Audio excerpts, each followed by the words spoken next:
This video is going to be about track stands. This is the first advanced skills video that I'm putting out. And the most important thing about advanced skills is that you're not going to get them right away, okay? So go into it with the attitude of just starting to practice and move through progressions. And just know that if you don't start practicing, you're for sure never going to get it. So even if it takes 5 years to learn, you got to start today, whatever the skill is. So don't get frustrated, keep practicing, and then every day, every week, you'll get better. The more you practice, the faster you'll get it. If you practice only once a month or whatever, like it's going to take a lot longer than if you practice, say, every day. So anyway, with that said, obviously I'm doing a track stand here. I'm on a very slight uphill, which makes this a little bit easier for me, and we'll get into that later. This video is going to be quite long. There's lots of steps. I just wanted to demo at the start what it should look like. So try to exaggerate it here. I'm not actually standing still. I'm not using my brakes. I'm actually rocking forward and back, forward and back, forward and back. And that's why an uphill is helpful. Sorry, I'm trying to exaggerate it and it's messing up my stability here. So ratcheting is what we call that when you do a partial pedal stroke forward and back, forward and back. So I'm going to pause for now and start with the progressions for how you can get to that point, because it takes, like I said, a lot of practice, and there were a lot of steps before I could do that. Okay, I'm going to start with some progressions.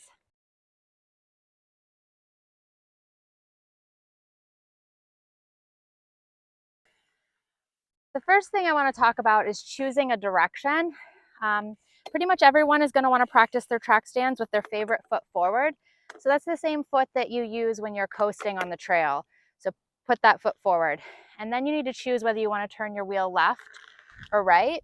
And there's no hard and fast rule about that. We're going to do some tiny circles to try to figure out which way we prefer. Or you could just pick one and stick to it.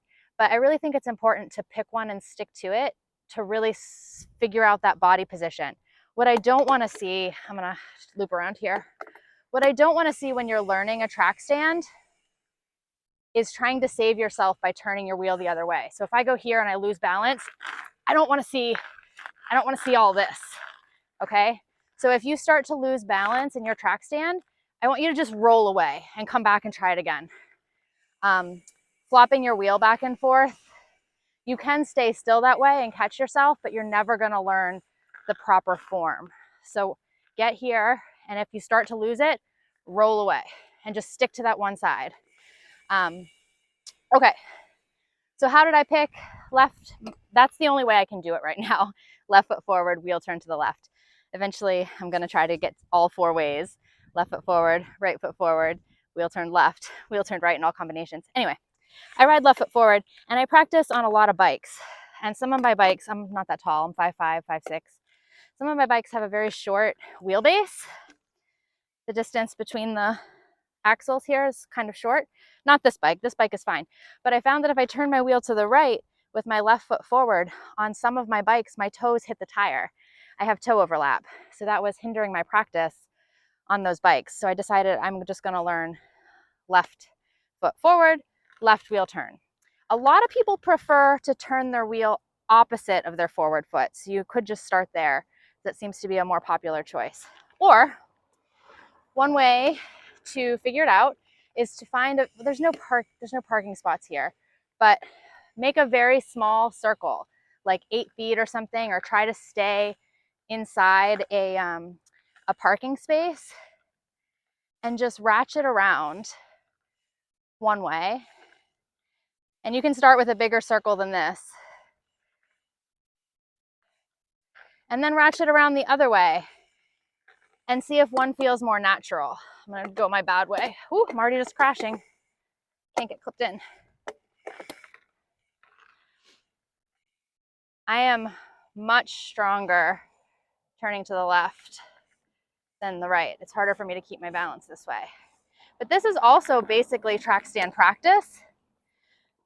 So going in a small circle as slow as you can, ratcheting, partial pedal stroke forward, partial pedal stroke back. That's a great way to progress your balance in your track stand. It's a little bit easier than a track stand because when you start to lose your balance, you can just pedal forward and like roll out more easily. So make a small circle either with cones or try to stay inside of a parking space. Put your favorite foot forward, ratchet around the circle to the left, ratchet around the circle to the right, go as slow as you can, and do that to A, pick which way you want to learn your first track stand, and B, to just practice the balance because it's basically a track stand, just still moving forward slightly. So that's your first progression.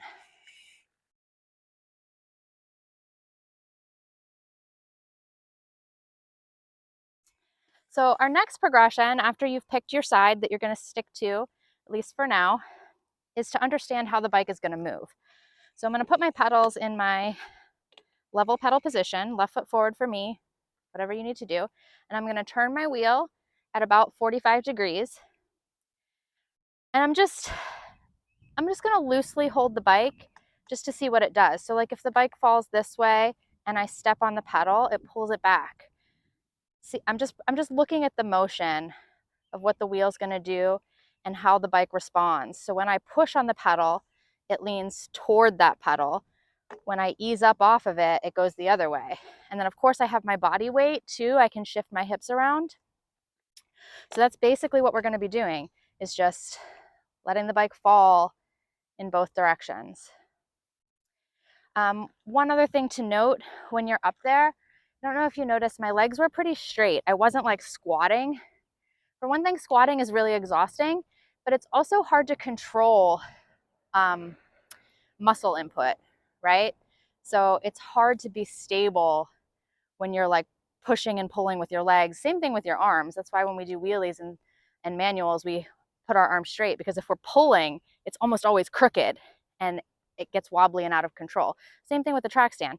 If I'm squatting on my legs like this, like it's just really hard to keep an even pressure between both feet. It's hard for me to control the amount of force through my feet. Whereas if I stand up and am more in a tall position, I can just subtly shift a little bit and have a lot more control. Okay.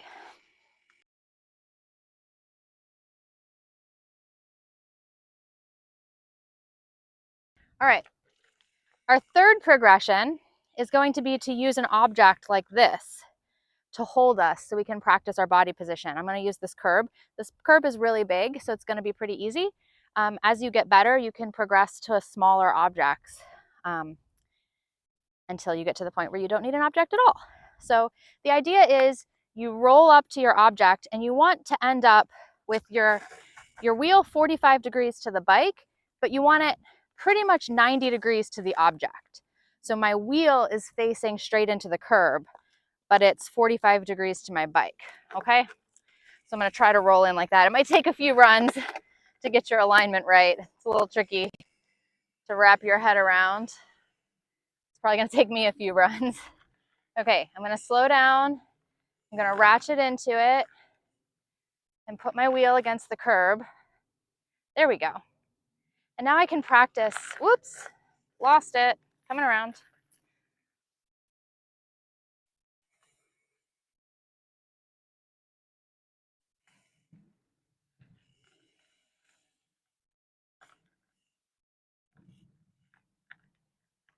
Okay, now I can practice my body position and kind of just back away from it and roll into it. Back away from it, roll into it. The nice thing is it catches you. So right now I have like all my weight on my front foot. And if I was doing an actual track stand, that wouldn't work. I would roll forward, right? But here, it's giving me a chance to save it because I can't roll away. So this is a great next step. And eventually you want to get it so like you're not using the curb as much, right? You're just like tapping off of it instead of like really leaning on it. You're just tapping, kind of get off of it, come back, get off of it, come back. One thing you'll notice about my feet, it's really important that your front foot doesn't go below 3 o'clock. If you get your foot down to like 4, 5, 6 o'clock, you're kind of doomed. You want to keep it kind of between 1 and 3. Mine's probably what feels like maybe like 2 o'clock right now. But this is a great drill. In fact, I'm going to start doing this on my bad side to try to just learn the muscle memory of how to hold my body and how to shift. See, I'm going away and in, back and in. Okay? And then like I said before, the next progression could be to just get a smaller object, or instead of using an object, we can use an uphill. I'm going to go over there and show you how this works on an uphill. I think an uphill is slightly more challenging than an object because if you push hard enough with your front foot, you can just roll up the hill, right? You can paddle away. So it's a little bit less forgiving than a concrete block, which I really can't roll over. Let's move my camera over there and show you the uphill method.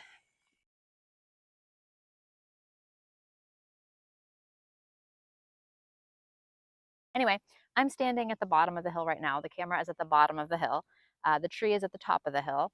So much like the curb drill, I'm going to angle my front wheel so it's going straight up the hill. And then I'm going to keep my bike at 45 degrees to that. I forgot to tell you about this. It's wildfires in Canada, so I'm wearing this when I'm breathing heavy. I forgot it was on here. I look ridiculous. Okay, so it's gonna be the same idea. We're gonna press our front foot to roll up the hill and then ease off of it to roll back down and just try to get that body motion.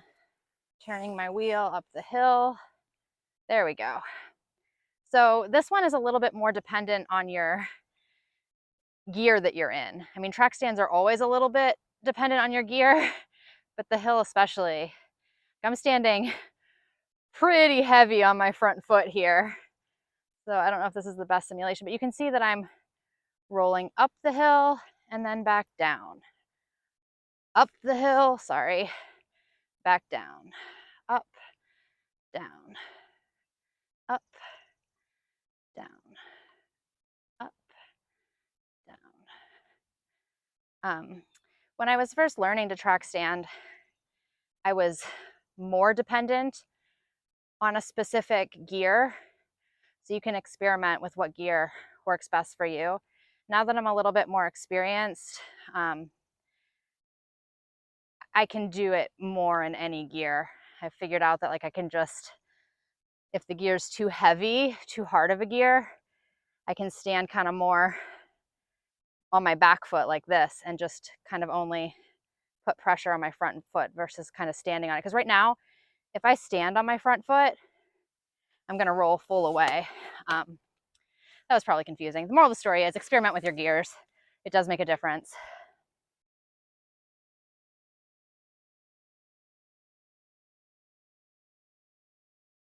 Okay, the last couple of progressions here, I'm not gonna be able to teach very well because I haven't really mastered them myself.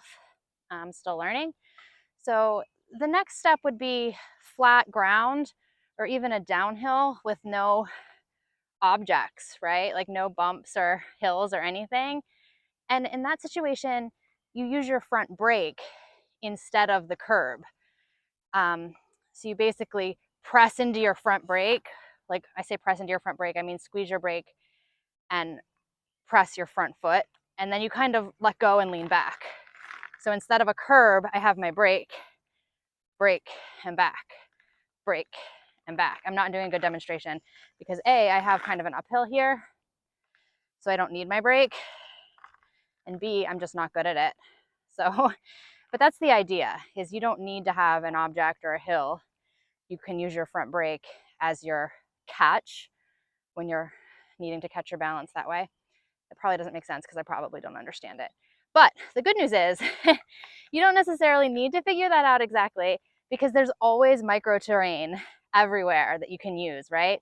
So when you see me stopping and track standing at practice because someone gets off their bike in front of me, I'm just turning my wheel up off the edge of the trail. Like there's almost always a slight uphill where the edge of the rut is on a mountain bike trail, right? Like there's like a rut in the middle of the road, in the middle of the trail, and then the edges make great places to put your front wheel. Or there's like a root or a rock or that tiny little row of grass. Like anything can be used as just the slightest little brace for your front wheel, and that's all you need. If you're on the grass, it's easier than on pavement. And then flat or downhill pavement is the hardest if you don't have any object to push against.